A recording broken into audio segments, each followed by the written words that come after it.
utus Dia kepadamu. Dan kalau Ia datang, Ia akan menginsafkan dunia akan dosa, kebenaran, dan penghakiman. Semua berkata amin. Silakan dulu.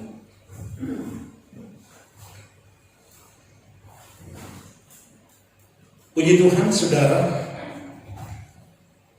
Masih topik yang sama, bagian yang ketiga. Bukti Roh Kudus adalah sebagai suatu pribadi. Kita sudah membaca Alkitab kita dan kita ketemukan di sini kata Dia dan kata Ia. Sebagaimana kami jelaskan dalam khotbah pertama, bukti Roh Kudus adalah sebagai suatu pribadi yang pertama. Kata Ia dan Dia adalah perkataan yang digunakan untuk Roh Kudus yang menunjuk bahwa Roh Kudus itu sebagai satu pribadi. Dan dalam pembacaan ini kita ketemukan juga kata Dia dan Ia. Kemudian minggu kemarin kita sudah dengar bahwa sifat suatu pribadi ada untuk Roh Kudus, yaitu Dia memiliki pengetahuan, kehendak, kasih, pikiran, dan juga di bagian kedua kita sudah mendengarkan semuanya itu. Dan saat ini yaitu perbuatan Roh Kudus yang menyatakan bahwa Ia adalah suatu pribadi. Jadi kalau Dia memiliki kehendak, kasih, pikiran, pengetahuan, dan ada ayat-ayat yang sudah kami sampaikan. Kalau saudara ingin mengikuti khotbah seri bagian pertama dan bagian kedua dari topik yang sama ini, saudara bisa membuka itu di dalam YouTube dengan link Daniel Oroh. Daniel Oroh saja dibuka, ada Daniel Oroh, dia akan keluar dan saudara bisa melihat khotbah-khotbah di situ. Perbuatan Roh Kudus tentunya akan nampak dan jelas di dalam Alkitab karena Dia memiliki pengetahuan, kehendak, kasih, pikiran.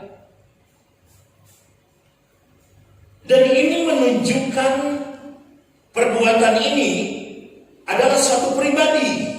Sebagaimana saudara memiliki pribadi dan memiliki perbuatan-perbuatan yang dikendalikan oleh pengetahuan saudara, kehendak saudara, kasih, dan pikiran saudara.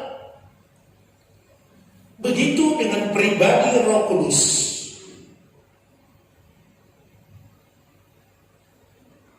Di dalam kehidupan kita manusia, kita akan dapat mengalami perbuatan Roh Kudus. Sebab saya katakan kemarin, kalau Yesus kemudian menjadi daging, tetapi Roh Kudus tidak menjadi daging, tetapi Dia berdiam di dalam kehidupan umat Tuhan atau pribadi, lepas pribadi, yaitu saudara dan saya. Jadi dalam kehidupan kita ada Roh Kudus dan Roh Kudus memakai kehidupan kita. Nah, kalau Dia sebagai satu pribadi, maka Roh Kudus itu seperti kemarin dapat bersaksi tentang Kristus, memohon untuk kita, mengajarkan kebenaran, memimpin orang saleh, dan memerintah, memanggil dan memberi jabatan kepada umat-umat Tuhan. Dan itu kita sudah dengar dengan ayat-ayat kemarin atau ayat referensi. Jadi karena Roh Kudus ini adalah satu pribadi, apa yang dialami oleh Yesus sebagai pribadi, maka Roh Kudus akan mengalami hal tersebut. Dari tindakannya, perbuatannya di dunia ini menghadapi manusia. Yang kita tahu bahwa manusia telah jatuh di dalam dosa, tapi Yesus menebusnya, dan kemudian Roh Kudus berdiam di dalam kehidupan umat Tuhan atau gereja itu. Di dalam perbuatan dan pergerakan dari kuasa Roh Kudus ini sebagai satu pribadi, Roh Kudus ini dapat didukakan. Jadi ada orang bisa mendukakan Roh Kudus. Sebab itu di dalam Kejadian 6 ayat 3 Tuhan berfirman di situ, Rohku tidak akan selama-lamanya tinggal di dalam manusia, karena manusia adalah daging. Tetapi umurnya akan 120 tahun saja. Jadi kita lihat di sini, Roh Kudus bisa didukakan, sehingga berfirmanlah Tuhan, Rohku tidak akan diam selama-lamanya tinggal di dalam kehidupan manusia. Karena manusia itu adalah daging, tetapi umurnya katanya akan sampai 120 tahun saja. Jadi kita lihat Roh Kudus ini didukakan. Itu juga saudara bisa lihat bahwa Roh Kudus itu bisa didukakan. Yesaya 63 ayat yang ke-10, tetapi mereka memberontak dan mendukakan Roh Kudus itu.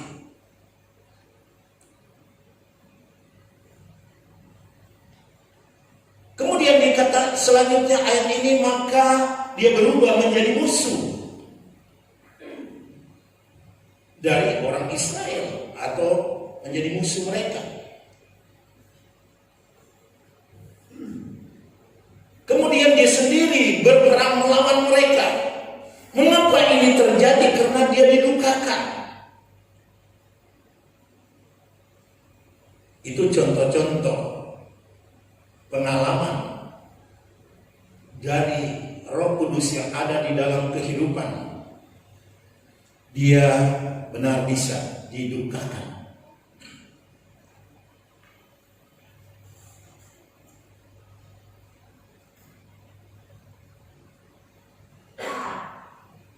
Karena Roh Kudus dapat didukakan, maka umat-umat Tuhan dia balik untuk berperang kepada mereka di zaman Perjanjian Lama. Terus kemudian di dalam Perjanjian Baru, di mana Tuhan menjanjikan Roh Kudus itu datang kepada umat manusia. Di dalam Kisah Para Rasul 7 ayat yang ke-51, hai orang yang keras kepala dan yang tidak bersunat.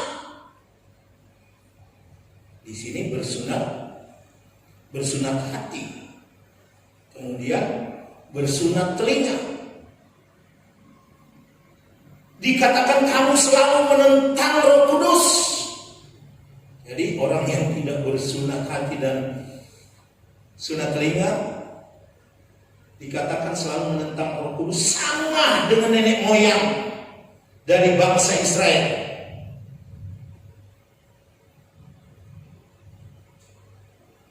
Itu jelas dikatakan.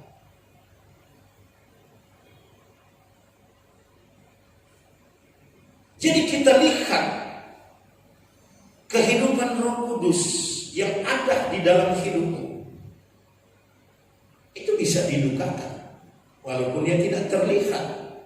Dia ada di dalam saudara,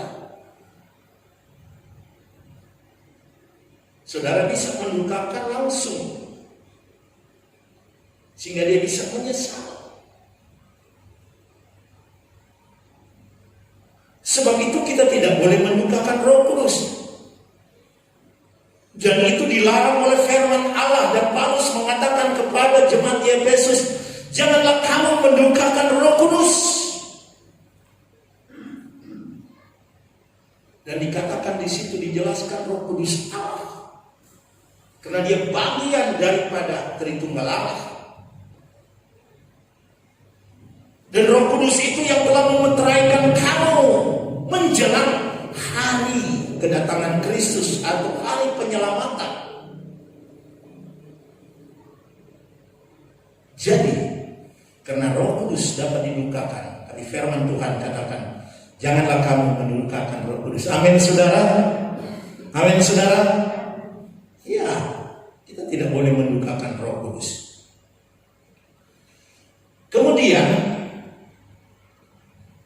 Roh Kudus yang ada dalam kehidupanmu, dia memakai hidupmu untuk memuji Tuhan, untuk memberitakan firman, untuk bersaksi. Tetapi Roh Kudus yang ada di dalam kehidupanmu yang mengendalikan hidupmu bisa diolok. Bisa dia diolok-olok. Sebab itu kita jangan heran kalau kita diolok orang. Dikala kita memuji Tuhan, dikala kita menyembah Dia, dikala kita bertepuk tangan memuliakan Tuhan, bisa diolok orang. Yang sebenarnya kehidupan kita untuk memuji Tuhan dengan diberikan sukacita dalam hidup kita bukan mau kita sendiri, tapi itu dikerjakan oleh Roh Kudus yang memberikan sukacita di dalam kehidupan umat, di dalam kehidupan pribadi saudara, keluarga saudara. Orang mulai olok dengan bermacam-macam kata-kata yang tidak menyenangkan, tapi sebenarnya ada Roh Kudus dalam hidup. Jadi kalau saudara diolok orang, jangan saudara kecewa. Kita sudah mengikuti, Roh Kudus akan menguatkan saudara. Kita sudah mengikuti firman beberapa hari yang lalu. Dia menghibur saudara, dia menguatkan saudara, bahkan dia berdoa menyampaikan hal-hal yang tidak terkatakan oleh saudara kepada Allah Bapa yang ada di surga.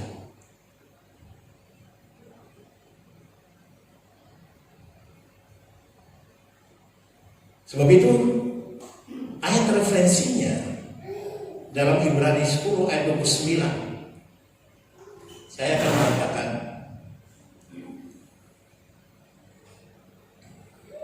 betapa lebih beratnya hukuman yang harus dijatuhkan atas dia yang menginjak-injak anak Allah, yang menganggap najis darah perjanjian, yang menguduskannya dan menghina roh kasih karunia. Jadi roh kasih karunia terhadap Roh Kudus yang sudah diberikan kepada saudara bisa saja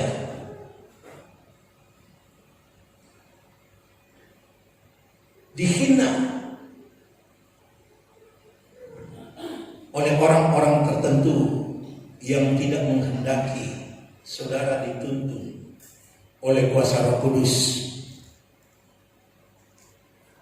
Sebab itu saudara, mari kita dengan sukacita membuka hati terus untuk supaya Roh Kudus masuk dalam kehidupan kita. Dan walaupun kita diolok orang, tetap kita memiliki semangat di dalam mengiringi dan melayani Tuhan, di dalam memuji Tuhan, di dalam memberitakan firman, di dalam kesaksian kita.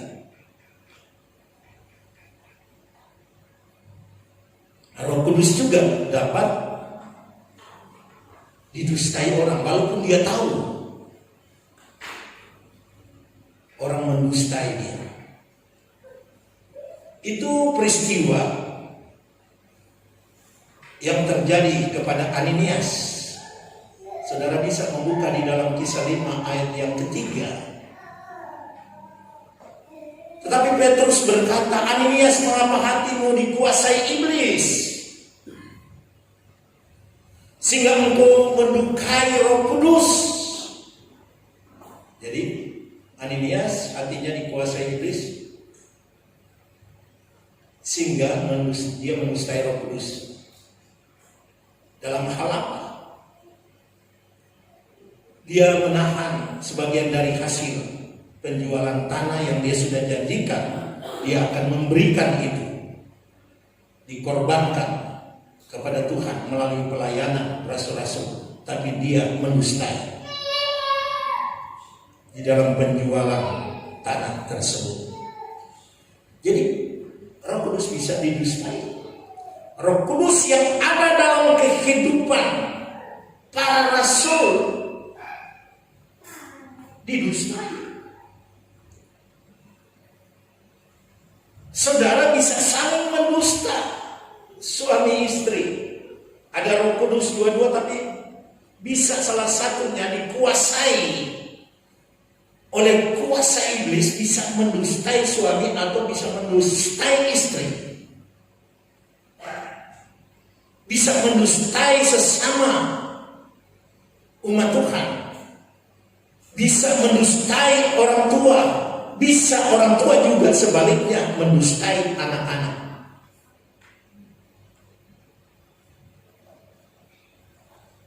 Anak-anak kita yang sudah dipenuhi Roh Kudus, orang tua bisa berdusta kepadanya. Nah, saudara yang dikasihi Kristus, Roh Kudus juga yang bisa manusia lakukan hal-hal yang negatif kepadanya, tapi Roh Kudus juga bisa kita sambut, kita terima.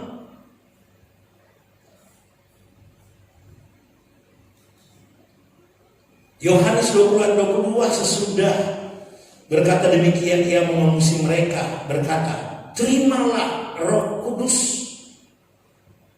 Dan murid-murid terima, mereka sambut. Tapi ingat juga, bisa orang menolak. Itu pengalaman yang dialami oleh Roh Kudus yang diam di dalam kehidupan kita.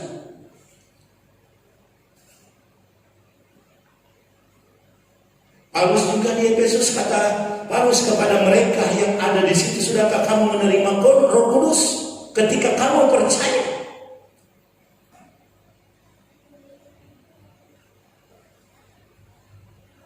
Terus apa mereka jawab? Mereka jawab belum.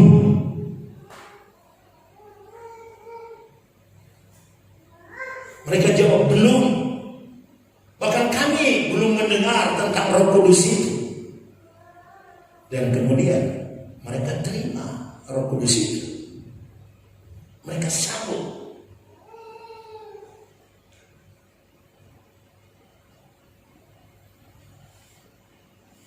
Dan Roh Kudus bisa dihujat.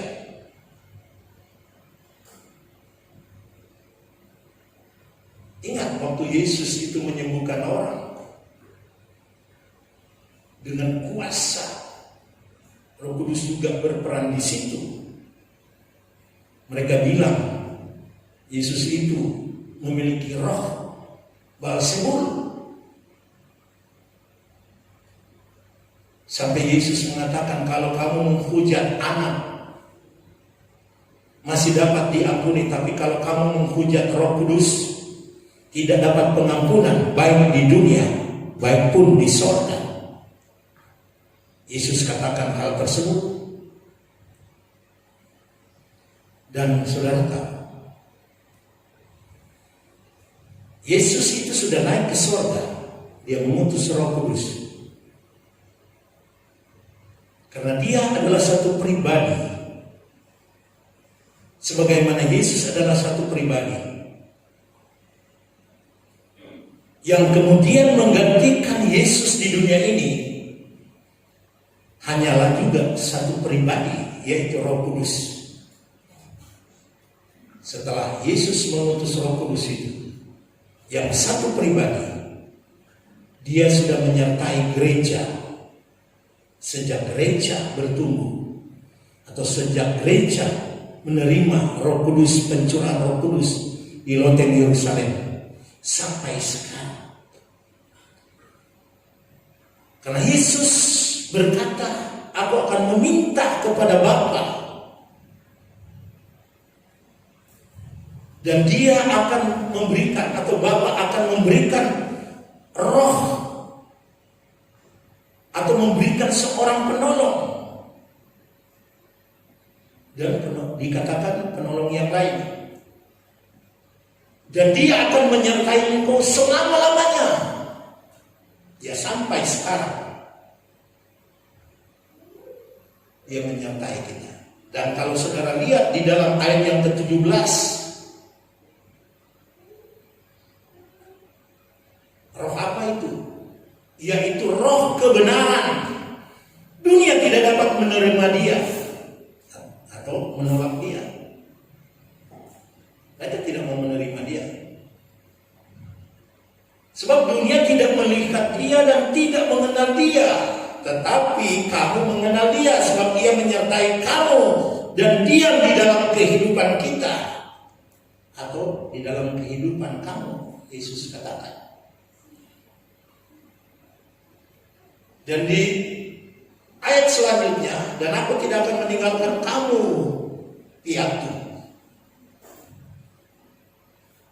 aku akan datang kembali kepadamu. Itu yang dikatakan oleh Yesus. Dan Roh Kudus itu sudah ada kepada kita. Dia katakan sampai selama-lamanya. Sebab itu, marilah kita sebagai umat-umat Tuhan,